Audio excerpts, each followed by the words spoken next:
আসসালামু আলাইকুম, welcome back to my channel Bithi বাইস থেকে শারমিন বলছি। কেমন আছেন আপনারা? শীতের আমেজ শুরু হয়ে গিয়েছে। অনেক পিঠা, অনেক রকমের আইটেমের পিঠা পাওয়া যায় এখন। সবাই যার যার মতো বাসায় বানিয়ে খাওয়াচ্ছে। আমি কেন দেরি করব? এর জন্য আমিও শুরু করে দিলাম সবার মতো করে। কিন্তু যেহেতু ভাপা পিঠাটাই সবার আগে মনে পড়ে, তাই প্রতি বছর ভাপা পিঠা দিয়েই আমি আসলে শুরু করে থাকি আমার পিঠার আয়োজনটা। অনেক কথা মনে পড়ে ছোটোবেলার পিঠার আয়োজন করার সময়। যখন আমি পিঠা বানাই তখন আমার ছোটোবেলার অনেক স্মৃতি মনে পড়ে। সেই সময়কার আমার নানুর হাতে পিঠা খাওয়া হতো।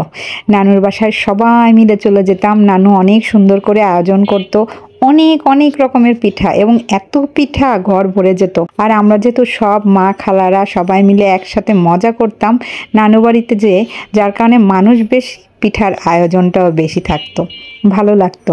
কিন্তু এখন নানু নেই, যার কারণে ওই পিঠার আয়োজনের স্মৃতিগুলোও সব এখন ম্লান হয়ে গিয়েছে। কি আর করা। এই তো আমার হাতের পিঠা কেমন লেগেছে দেখুন। আমি কিন্তু পিঠা কারো কাছে বানানো শিখিনি, নিজে নিজে থেকেই পিঠা বানানো শিখেছি।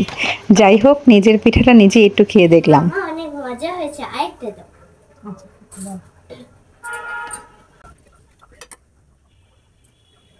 একটু লাগবে সময়,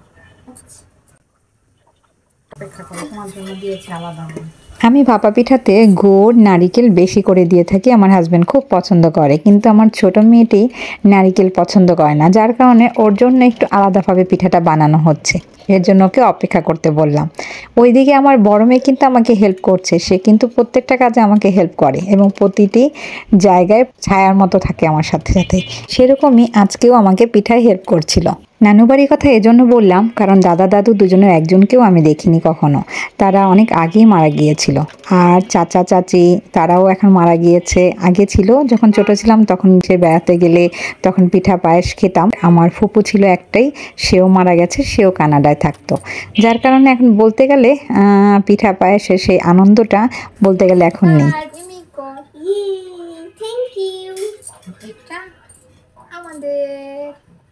যাই হোক, আমি আমার মেয়ের জন্য পিঠাটা তৈরি করে ফেললাম। সে তো খুব খুশি, তার জন্য গরম গরম পিঠা সে খুব পছন্দ করে। গত বছর কিন্তু সে পিঠা খায়নি, সে পিঠা খেতে চায় না। এবার আমি রিকোয়েস্ট করেছি, আম্মু তুমি খাও। আমি অবশ্য কাউকে অপেক্ষা করাচ্ছি না, সবাই গরম গরম বানিয়ে বানিয়ে ডাইনিং টেবিলে পাঠিয়ে দিচ্ছি। সবাই একটা একটা করে খাচ্ছে আর নিয়ে যাচ্ছে।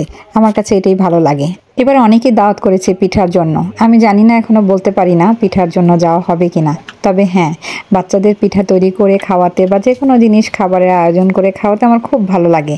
আর যখন বাচ্চারা এসে খুশি হয়ে সেই পিঠা বা যে কোনো খাবার যখন খুশি হয়ে আমাকে এসে মুখে তুলে দেয়, তখন তো আরও ভালো লাগে।